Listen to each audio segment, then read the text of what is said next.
발언 시간을 얻도록 하려고 하는데 허용해 주실 거죠? 네, 동영상 틀어주십시오. 뉴스룸의 앵커 브리핑을 시작하겠습니다. 많이들 아시겠지만 언론은 언론학자들 사이에서 흔히 개에 비유되곤 합니다.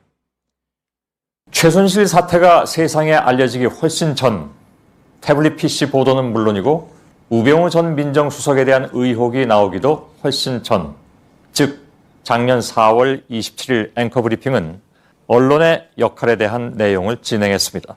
그중에 가장 많이 등장하는 것은 워치독과 랩독입니다.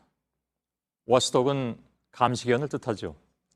정치 권력과 자본 권력을 감시하면서 자유주의 체제의 가치를 지키는 역할을 수행합니다. 즉, 건강한 정치 권력과 자본 권력을 위해선 언론의 역할이 그래야 한다는 것입니다. 반면에 랩독은 말 그대로 권력의 애완견 같은 언론을 뜻합니다. 주인의 무릎 위에 올라앉아서 귀여움을 독차지하고 달콤한 간식을 받아먹는 그 안락함에 취해버린 언론이라는 비판을 받습니다. 랩독은 결코 권력 구조에 비판적일 수 없습니다. 다만 거기에 동화되고 기생할 뿐이죠. 이런 단순한 논리로 설명할 수 없는 가드독, 즉 경비견이 있었습니다. 경비견은 이미 그 자신이 기득권에 편입돼서 권력화됐고 자신의 이익을 지키기 위해서는 때론 자신이 경호해왔던 그 권력마저 공격한다는 것이었습니다. 당시는 여당이 선거에서 패한 직후였고 대통령의 힘이 비로소 약화되고 있던 시점이었죠. 그러니까 지금 벌어지고 있는 모든 상황들의 변곡점은 민심의 심판을 받은 그 총선이었을 것입니다. 다시 생각해봐도 민심은 참으로 무서운 것이죠. 그날의 앵커 브리핑은 그러한 언론 보도 행태에 대한 약간의 고민을 담았던 내용이었습니다. 혹자는 당시의 앵커 브리핑이 그 이후에 벌어질 언론 상황에 대한 예견이었다 말하기도 하지만 굳이 예견이랄 것도 없이 이런 현상은 과거에도 반복됐었고 앞으로도 얼마든지 반복될 수 있는 일이었습니다. 누구의 지배도 받지 않고 아무도 지배하지 않는 것. 요는 살아있을 것이냐, 살아있지 않을 것이냐이다. 나는 길들지 않는다. 모든 언론이 최소한 나는 애완견은 아니라고 외치고 있는 지금 진정한 의미에서 길들지 않은 사람들의 독립운동은 언제 끝날 것인가? 과방위에서 방송사법을 통과시켰습니다. 과방위가 통과시킨 방송사법의 가장 큰 목적은 권력으로부터 언론의 경영 환경이 독립되는 것입니다. 권력의 눈치를 보지 않고 권력을 비판해도 가능한 언론 환경을 만들자라는 것이죠. 국민의힘에서는 민주당이 언론을 길들이려 하고 장악하려고 이런 법안을 준비했다라고 말합니다. 그러면서 어떤 내용이 더불어민주당에게 언론 장악을 가능하게 하는가? 이런 이야기는 조금도 하지 않죠. 국민의힘이 우려하는 것은 자신들이 언론을 장악하지 못하고 자신들의 행태가 언론에 의해서 까발려질까봐 그러면서도 속수무책으로 당해야 하는 그런 현실이 만들어질까? 언론사법을 반대하는 것이죠. 이에 이정현 의원의 발언은 언론의 중요성을 일깨우고 있습니다. 서울 광진갑의 국회의원 이정헌입니다. 윤석열 정부의 오만한 권력에 대해 강력히 경고합니다. 나는 신문 없는 정부보다 차라리 정부 없는 신문을 택하겠다. 언론 없는 정부보다는 정부 없는 언론을 택하겠다던 토마스 제퍼슨의 그 유명한 말은 이 워치독 신봉론의 금과 옥조가 됐고 민주주의의 성공을 위해서 언론 자유가 얼마나 중요한지 230여 년 전 미국 건국의 아버지는 알고 있었습니다. 언론은 국가 권력의 오작동을 견제할 수 있는 최후의 보루입니다. 그러나 현재 대한민국엔 정부도 언론 자유도 없습니다.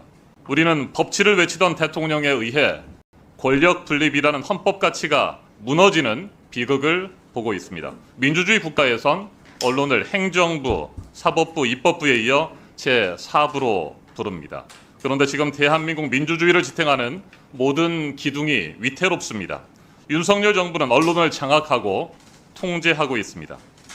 그리고 그 책임을 묻겠다는 국회를 무시하고 있습니다. 국민 여러분, 그리고 언론인 여러분, 오늘 텅 비어있는 저 자리들을 기억하고 기록해 두시기 바랍니다. 우리는 이 현장을 대한민국 민주주의가 뒷걸음치고 있다는 또 하나의 증거로 남겨야만 합니다. 윤석열 정부의 언론 장악, 국정조사를 추진하겠습니다.